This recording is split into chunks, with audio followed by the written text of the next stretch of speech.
श्री गुरुदेव दत्त. 2025ची मी केलेली गिरनार यात्रा भाग 8 परतीचा प्रवास. पावसाची झिमझिम चालूच होती. गाडीवाल्याने कुठल्याशा पर्वताच्या जवळून जिनाबाबा मढी म्हणजे जंगलातून केलेल्या परिक्रमेचा पहिला महत्त्वाचा टप्पा, तिथे जाणारा रस्ता दाखवला. तसेच कुठल्याशा 2 डोंगरांच्या मधून गुरुशिखर दिसते ते सुद्धा दाखवले. पण सगळ्या पर्वतांनी धुक्याची सुंदरशी टोपी घातलेली होती, त्यामुळे आम्हाला नीट दिसत नव्हते आणि रिक्षावाल्याच्या कच्छ भाषेमुळे फारसे कळतही नव्हते. फक्त मन एक समजूत घालत होते की परिक्रमेसाठी गाडीत बसलो आहोत, मध्येच उतरू पण शकत नाही. त्याच्यामुळे ही परिक्रमा अशीच कधी पूर्ण होते याची वाट बघत गुमान रिक्षात बसण्याशिवाय गत्यंतरच नाही आहे. खरे सांगायचे तर ही अशी गाडीने केलेली परिक्रमा मनाला पटत नव्हती. म्हणजे परिक्रमेसाठी उत्पन्न होणारी भावनाच प्रकट होत नव्हती. एकदाची गाडीने रेवती पर्वताची परिक्रमा पूर्ण झाली व आम्ही आमच्या हॉटेलमध्ये आलो.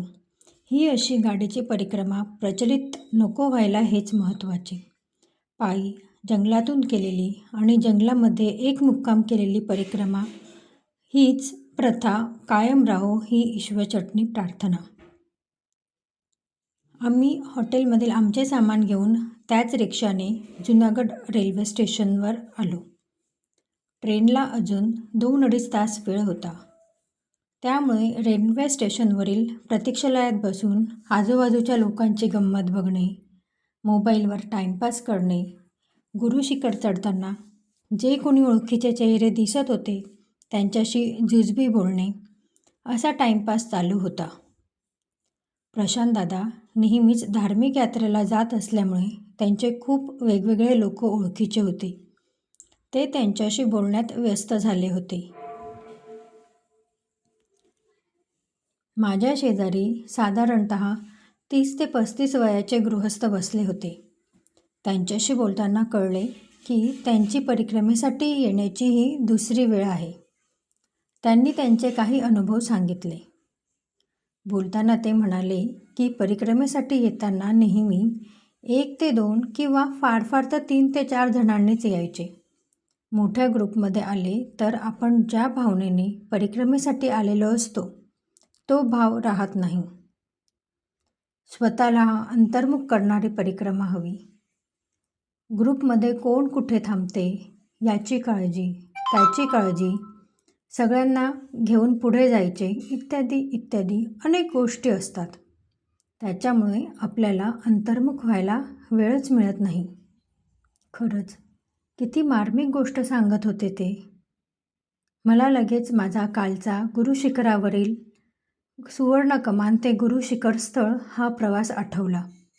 खरंच अंतर्मुख होणे, मनापासून केलेली देवाची प्रार्थना, देवाचा धावा, आपण असण्याचे नसणे होणे, असे अनेक विचार होते त्यावेळेस माझ्या मनामध्ये.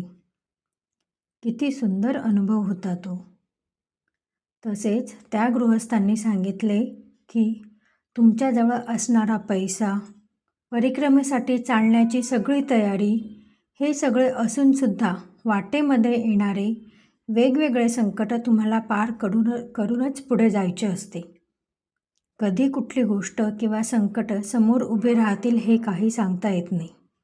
श्री गुरुदेव दत्तांचे बोलवणे असेल तर किती संकटे येऊ द्या, ती सगळी संकटे निभवण्याचे धाडससुद्धा दत्त महाराजच देतात व तुमची परिक्रमा पूर्ण होते. खरंच वयाच्या मानाने त्या गृहस्थांचा आध्यात्मिक ज्ञानाचा स्तर खूप उंच होता.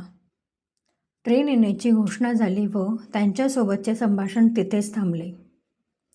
एकमेकांची ओळख, नाव, तुम्ही काय करता, कुठून आलात इत्यादी इत्यादी प्रचलित प्रश्न न विचारता त्यांच्यासोबत केलेले संभाषण खूप सुंदर व मनाला भावून जाणारे होते. मी वंदे भारत ट्रेनमधला प्रवास व खाणेपिणे छान एन्जॉय करत होते. शेजारीच बसलेल्या हॉस्टेलमध्ये जाणाऱ्या मुलीशी पण गप्पाटप्पा चालू होत्या. मला माझा घर ते हॉस्टेल, हॉस्टेल ते घर हा प्रवास आठवला.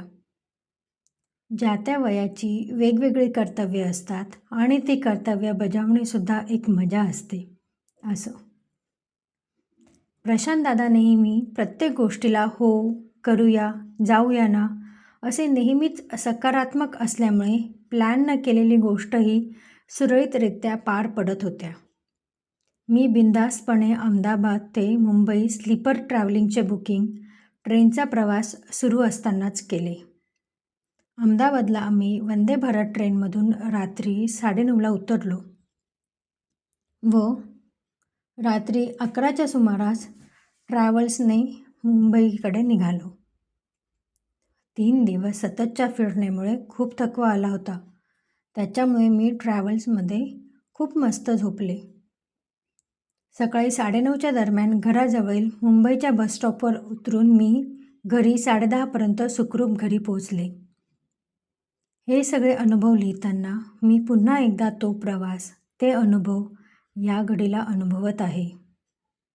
पुन्हा मी गिरनारला कधी जाणार याची उत्सुकतेने वाट बघत आहे. दत्त महाराज लवकरच मला परिक्रमेसाठी ये असा आदेश द्या आणि ती परिक्रमा यशस्वीरित्या माझ्याकडून तुम्हीच करवून घ्या. श्री गुरुदेव दत्त. मंडळी, भेटूया पुढच्या गुरुवारी. मी दुसऱ्या ठिकाणाचे माझे मनोगत पुढच्या गुरुवारी टाकणार आहे.